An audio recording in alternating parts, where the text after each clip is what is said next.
Hello, and welcome to the Davey Nation. Today we're looking at the JBL Flip 6 and why this should be your go-to Bluetooth party speaker for the money, of course.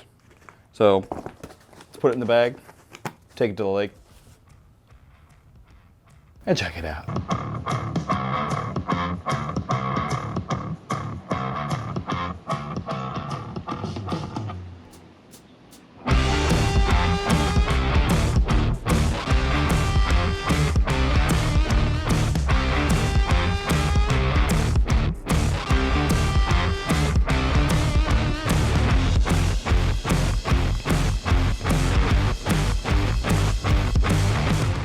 So, this is the JBL Flip 6. It's a two-way speaker system consisting of an optimized, their words, not mine, racetrack-shaped driver. It's an oval. Separate tweeter and dual pumping bass radios, which I do think are cool.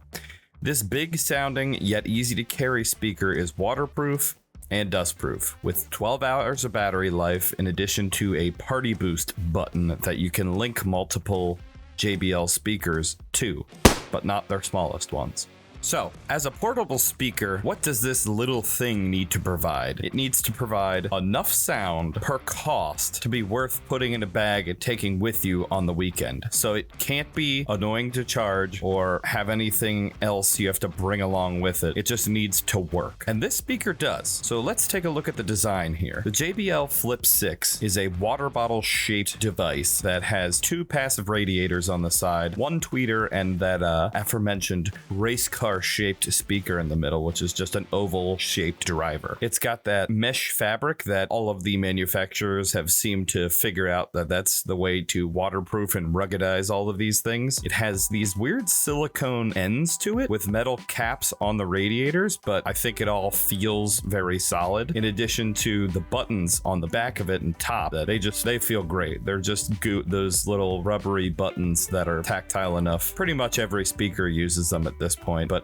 these ones feel good, in addition to the USB-C charging port on the back. It also comes with a little string, not sure why. I don't know what I would use it for, but I guess it makes it easier to grab. And I think the colors look nice. I got the blue because it was the cheapest. And cheap is not really where this speaker goes in the sound department. The speaker itself sounds great for how big it is. I was actually surprised at how loud it gets compared to its size. So they definitely have maximized the volume to speaker ratio on this little device. It sounds great. It provides you with at least maybe 20-30 feet of like listenable range at a good volume before it's like just listening to phone speakers. So it does great for if you're sitting around a campfire, sitting on the beach, hotel room. It fits right in the bike water bottle holder. It fits perfectly into travel. But this is where we get into the weird section of this comparison / travel guide for speakers, because we also have the tiny JBL Go 3 speakers, which I actually figured out you can put like stickers on and customize your own, which I think is cool. But for $60, I got mine on sale for $30 off of Amazon, which they go on sale at some times. So pick them up when they're half off, because $30 they're a steal. And I think these are great for if you're traveling and want even less space, because they give you 5 hours, which is plenty enough time to sit in the hotel room and have a beer before a wedding, or sit in the hot tub when you're skiing or something. This is just enough speaker for that. So I would say like a 5 to 10 foot range is perfect. I use them in the shower whenever I'm listening to music and need to, decompress from the hard day of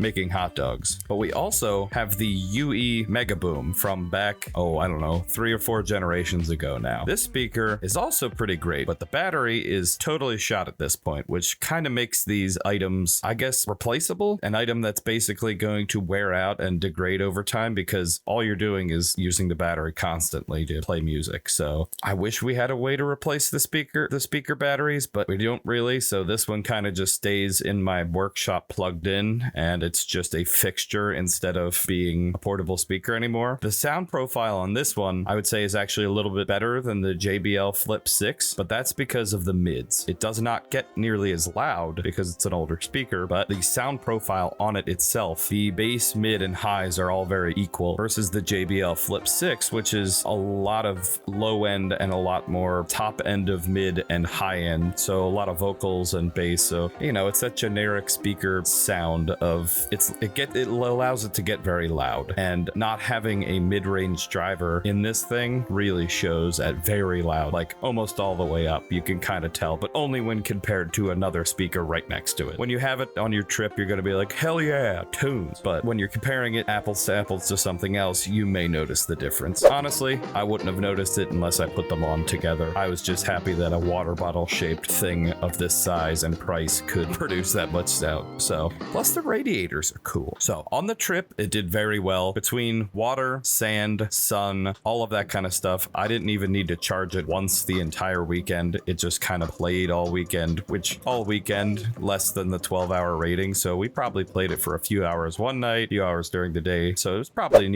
probably needs charged now, because I still haven't charged it from the trip. But I think it did great. It was, again, one of those things where if the little small brick is just the amount of size you want to bring on a large trip, I think that's great. But if you got a little extra space, like you don't want to bring your water bottle, throw this thing in there and you'll absolutely have plenty of tunes for whatever you're doing the entire trip. It's a great little investment. Definitely get it on sale. The UE Boom, if you got the cash and the space to upgrade to that, or you don't bring it anywhere, or even the larger version of the JBLs, if you don't bring them anywhere, they would definitely be something to look at versus the Flip 6 at least for home use. I wouldn't recommend it for travel. They just get too chonky to bring pretty much anywhere. Unless you're going somewhere in the car, then you could throw it in the car. But if you're going on a plane, I don't know if I'd bring anything bigger than this. So here's where we come into the last portion of our review, which is the recommendations on cost. The JBL Go 3's MSRP is $60. I think that's expensive for this, but if you want to get your sticker put on it and get your own custom color, I think that is cool and might be worth $60 to some people. Now on Amazon, you can get a renewed version of this for $37.75, which I think that's pretty good. Or if you're really into it, you can get the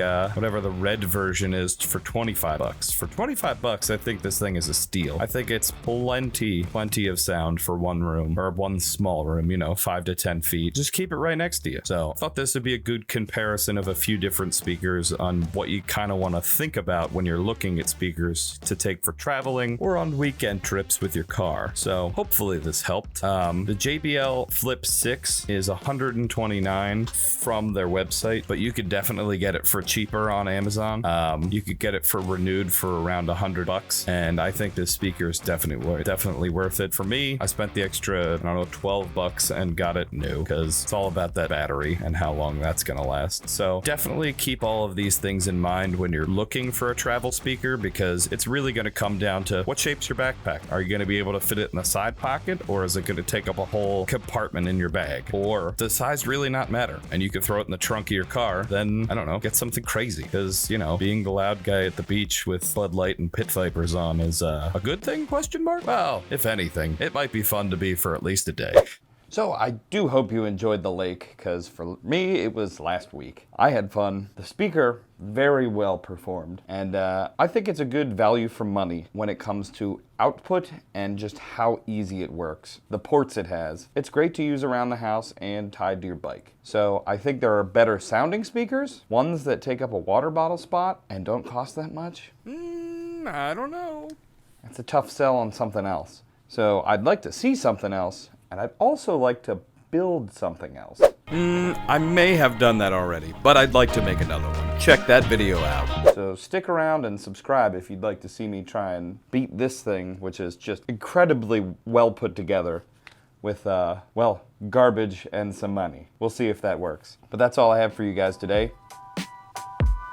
Davey out.